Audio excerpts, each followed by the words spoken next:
हर हर महादेव। जय नीम करोली बाबा। जय श्री राम। जय बजरंग बली। नमस्कार दोस्तों, एक बार फिर से आप सभी का स्वागत है आपके अपने चैनल पिंकी स्टोरीज में। कामना करते हैं कि आप और आपके परिजन सभी स्वस्थ होंगे। इसी कामना के साथ आइए बढ़ते हैं आज के इस दिव्य कर्मांक की ओर। आज का विषय उन रहस्यों से पर्दाफाश करेगा जिन्हें तुमने सालों से अपने हृदय में छिपा कर रखा था, पर कोई ऐसा है जिसने तुम्हारे जीवन की सबसे गहरे राज की बातें, सबसे गहरी नीची बातें दुनिया के सामने उजागर कर दी हैं। और यह सब केवल एक ही उद्देश्य से है कि वह आपको बदनाम करने की एक बहुत बड़ी साजिश रच चुका है। आखिर कौन है वह व्यक्ति? इसका नाम क्या है? ऐसे कैसे इसे तुम्हारे अंदर की बातों का ज्ञान हुआ? और क्यों यह आपके जीवन की निजी बातों को सबके सामने साझा करने पर तुला हुआ है? तो इसीलिए अगर आप तक भी आज का यह कर्मांक पहुंचा है तो यह कर्मांक बहुत ही महत्वपूर्ण होने वाला है, क्योंकि आप भी जानना चाहोगे कि आपके जीवन की वह बातें जो केवल आप जानते हैं वो कैसे समाज के सामने उजागर हो रही हैं। तो इसीलिए कर्मांक के साथ में बने रहिएगा ताकि संपूर्ण जानकारी आपको प्राप्त हो सके। तो आइए बढ़ते हैं आज के इस दिव्य अद्भुत कर्मांक की ओर। कर्मांक को प्रारंभ करने से पहले एक बात कहना चाहूँगा कि महाराज जी ने एक बहुत ही अद्भुत बात कही है। वह बात है कि जो सत्य को छिपाता है वही सबसे पहले झूठ को फैलाता है। यानी कि आपके जीवन में आपकी निजी बातों को साझा करने वाला कोई और नहीं, बल्कि बाहरी व्यक्ति नहीं, बल्कि आपका निजी अपना ही है। आइए जानते हैं कि यह राज क्यों खोले जाते हैं। मनुष्य जब किसी के बहुत निकट होता है तो अनजाने में वह अपने मन की कई बातें कह देता है। विश्वास के उन क्षणों में तुमने सोचा था कि यह व्यक्ति तुम्हारा अपना है, लेकिन वह केवल तुम्हारे शब्दों को नहीं सुन रहा था, वह तुम्हारे भविष्य के विरुद्ध हथियार इकट्ठे भी कर रहा था। नीम करोली बाबा की एक प्रसिद्ध बात है, जो मित्र के वेश में शत्रु हो उसे समय पहचानना है, पर दुख उसे पहले पहुंचाना है। आइए जानते हैं व्यक्ति का नाम, संकेत और पहचान। यहाँ पर सबसे बड़ा प्रश्न उठता है कि यह व्यक्ति आखिर कौन है जिसके नाम से ही तुम्हारे राजों की तिजोरी टूट गई है। महाराज जी कहते हैं नाम कभी छोटा नहीं होता, कर्म नाम को बड़ा या कंकलित बनाता है। इस व्यक्ति के नाम में तुम्हें एक विशेष कंपन मिलता है। यह बात आपको पहचाननी है कि यह व्यक्ति कौन है, जिसका नाम सुनते ही आपको कुछ रहस्यों की याद आती है, जिसे सुनते ही आपका मन बेचैन हो उठता है। वह नाम आपके अतीत से जुड़ा हुआ है और आपके वर्तमान की अशांति का कारण भी वही है। ध्यान से एक बार सुनिएगा कि वह व्यक्ति जब भी उसका नाम लेते हैं या सुनते हैं, आपके हृदय को बहुत ही असहज महसूस होता है, और वो नाम कहीं ना कहीं आपके पुराने जीवन से, यानी कि आपके अतीत से प्रत्यक्ष रूप से जुड़ा हुआ है। कभी आपने अपने जीवन की राज की बातें भावनाओं में बहकर उसे कह डाली थी, और वही बातें आज वह समाज के सामने उजागर करना चाहता है। ऐसा एक ही वह से हो सकता है कि वह आपसे ईर्ष्या करता है या आपकी छवि को खराब करने का प्रयास कर रहा है। आइए जानते हैं यह बदनाम करने की साजिश भला क्यों रची जा रही है।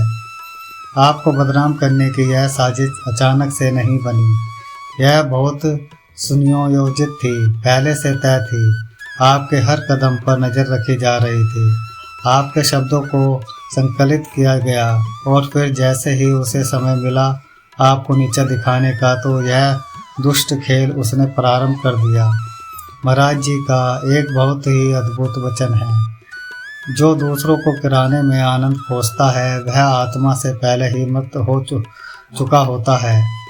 यह व्यक्ति सामने से मुस्कुराता था, पर पीठ पीछे हर मंच पर आपका मजाक बनाता रहा। हर दोस्त के सामने आपको गलत साबित करता रहा। उसने कहा मैं तो बस सच्चाई बता रहा हूँ, लेकिन यह सच्चाई नहीं थी, यह तोड़ मरोड़ कर फैलाई गई एक चाल थी। एक प्रकार का ऐसा जाल था जिसमें वह सबको फंसाना चाहता है। आइए जानते हैं नीम करोली बाबा की दृष्टि से इसका समाधान क्या है। बाबा कहते थे झूठ की बुनियाद पर बनी साजिशें सत्य की आंधी में उड़ जाती हैं। अब समय है न केवल सतर्क होने का बल्कि अपने आत्मबल को पहचानने का। आइए जानते हैं एक एक करके वह सारे उपाय जिनके माध्यम से आप इस अनजाने शत्रु को बहुत ही शीघ्रता से परास्त कर पाओगे। सबसे पहला है चुप रहने का अभ्यास करिए। आपकी बातों को गलत प्रयोग कोई व्यक्ति ना कर पाए, इसलिए उतना ही बोले संतुलित व्यवहार में जितना आपको समाज तक अपनी बात पहुंचानी हो। उससे ज़्यादा बोलने पर, उससे ज़्यादा अपनी निजी बातें बताने पर उनका गलत प्रयोग किया जाता है। इसका सबसे अच्छा उपाय है सीमित वाणी, यानी कि या तो मौन रखें। मौन यानी नहीं रख सकते तो आप उतना ही बोले जितना पर्याप्त हो, उससे ज़्यादा कुछ भी साझा करने से बचिए। दूसरा है बाबा का नाम जपिए। राम राम कहिए, सब कष्ट दूर छूमंतर हो जाएंगे। महाराज जी कहते हैं जब आपके इर्द गिर्द बहुत सी नकारात्मक ऊर्जाएं हो, उतनी ही हो जाए कि आप उसका अनुभव आसानी से कर सके, तो समझ जाइए कि यह गलत समय का एक संकेत है, यानी कि आपका समय ठीक नहीं चल रहा। ऐसे समय में आपको महाराज जी का नाम या प्रभु श्री राम जी का नाम का जप करना प्रारंभ कर देना चाहिए, ताकि उससे आपकी जो ऊर्जा है, यानी आपके शरीर की, आपके मन की, आपकी वाणी की, आपकी बुद्धि की सारी ऊर्जा धीरे धीरे सकारात्मक होना शुरू हो जाए। और जैसे ही आपकी ऊर्जा सकारात्मक होगी, यह सारी नकारात्मकता अपने आप आपके जीवन से गायब हो जाएगी। तीसरा उपाय है उनसे दूरी बनाओ जो विश्वास तोड़ रहे हैं, जो बार बार आपके जीवन में छल करते हैं, होए पकड़े जा रहे हैं। ऐसे लोगों से जितना जल्दी हो उतना जल्दी इनसे दूरी होने का प्रयास करें, और ऐसे लोगों से दोबारा किसी भी कार्य की, किसी मदद की, किसी भी प्रकार की सहायता की अपेक्षा न करें। और दूसरा, इनसे उम्मीद रखना छोड़ दीजिए। चौथा है सच्चे मित्रों की शरण लीजिए। देखिए आज के समय में सच्चे मित्र मिलना बहुत कठिन है, लेकिन आपके जीवन में जो भी आपके सच्चे मित्र हैं, जो विश्वास पात्र हैं, जो आपके साथ खड़े रहते हैं, ऐसे लोगों का सहारा लीजिए। समय तुम्हें दिखाएगा कि कौन तुम्हारा अपना है। आइए जानते हैं अब क्यों बनते हैं ऐसे लोग हमारे जीवन का हिस्सा। यह आत्मचिंतन की बात है, यानी कि कभी सोचा है यह व्यक्ति आपके जीवन में क्यों आया था? क्या केवल दुख देखने के लिए आया था, या इसका कोई पर्याप्त है, या आपको कोई प्रबल है जिसके कारण यह व्यक्ति जुड़ा है? नहीं, यह बाबा की लीला है। कभी कभी भगवान हमें धोखा खाने देते हैं ताकि हम अंतर और भय दोनों प्रकार की सच्चाई को समझ सके। महाराज जी कहते थे कि जिसने तुम्हें धोखा दिया है वह तुम्हारा गुरु था। तुम्हारे भोलेपन को तोड़ने के लिए ऐसा इसीलिए हुआ आपके साथ, ताकि आप जीवन में कभी सभी के अच्छे बने रहने की प्रवृत्ति और सभी को अच्छा देखने की प्रवृत्ति में कभी भी भेद कर पाने में सक्षम हो पाएं। यानी कि जिस पर भी आप भरोसा करते हैं, यूं ही आंख मूंद कर भरोसा करना छोड़ दीजिए। यह एक प्रकार का आपके लिए अभ्यास था, या एक प्रकार की परीक्षा थी जिसे आप उत्तीर्ण करने में सक्षम हो पाएंगे यदि इन उपायों को करेंगे। आइए जानते हैं आपके लिए भविष्य की तैयारी क्या होनी चाहिए कि ऐसे लोगों से कैसे बचा जाए। अब बड़े ध्यान से आपको सुनना है। अब वह चीज़ आपको बताने वाले हैं जिससे ऐसे लोगों का पहले तो आपके जीवन में प्रवेश ही नहीं होगा, और किसी भी प्रकार से यदि उनका प्रवेश आपके जीवन में हो जाता है तो इन लोगों के लिए आपकी क्या तैयारी होनी चाहिए। पहला है अपनी भावनाओं को व्यापार मत बनाओ। अपनी भावनाओं को हर व्यक्ति के सामने कहने से ऐसे लोग आपका बहुत ही अद्भुत तरीके से फ़ायदा उठाना शुरू कर देते हैं। आपको किसी भी प्रकार से भावनात्मक रूप से प्रहार करना शुरू कर देते हैं। दूसरा है, अपने रहस्यों को अपनी आत्मा में ही रखो। ऐसे रहस्यों को जो केवल आपसे जुड़े हुए हैं और बहुत कम लोगों तक साझा करना यदि आपके लिए आवश्यक हो तो उन्हीं से इनको साझा करें। हर व्यक्ति के साथ अपने अंतर्मन की बात बिल्कुल साझा न करने से बचें। तीसरा है, हर मुस्कुराता चेहरा भरोसे लायक नहीं होता, क्योंकि यह तो आपका भोलापन है कि आप सभी को विश्वास पात्र मान लेते हैं, सभी पर जल्दी से भरोसा कर लेते हैं। ऐसा करने से बचिएगा। जब तक मित्र की सही परख ना हो जाए तब तक किसी को भी मित्र कहना जरूरी नहीं होता। और अगला है, हर नाम पवित्र नहीं होता। देखिए, हर प्रकार के लोग यहाँ पर नाम का आशय है। एक व्यक्ति के परिचय से, यानी कि हर परिचय आपके लिए शुभचिंतक का कार्य करे, यह जरूरी नहीं है। यह आपका भोलापन था कि आप हर व्यक्ति को अपना शुभचिंतक मान बैठते हैं, लेकिन समाज में ऐसे लोग बहुत ही कम हैं।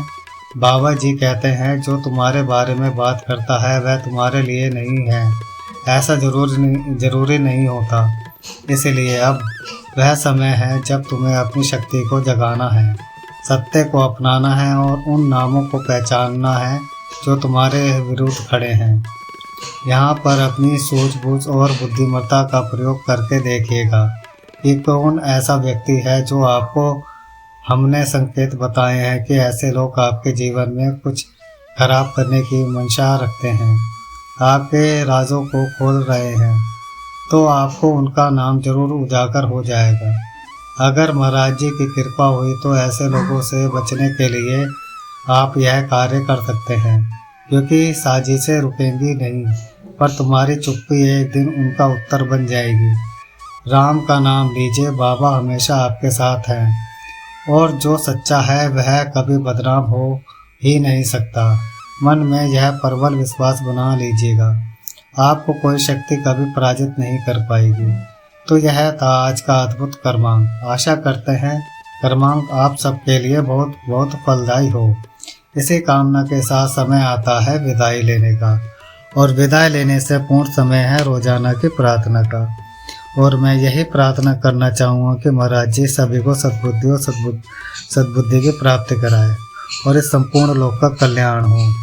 जो भक्तजन हमारे चैनल पर नए आए हैं वह हमारे चैनल को सब्सक्राइब करना ना भूलें।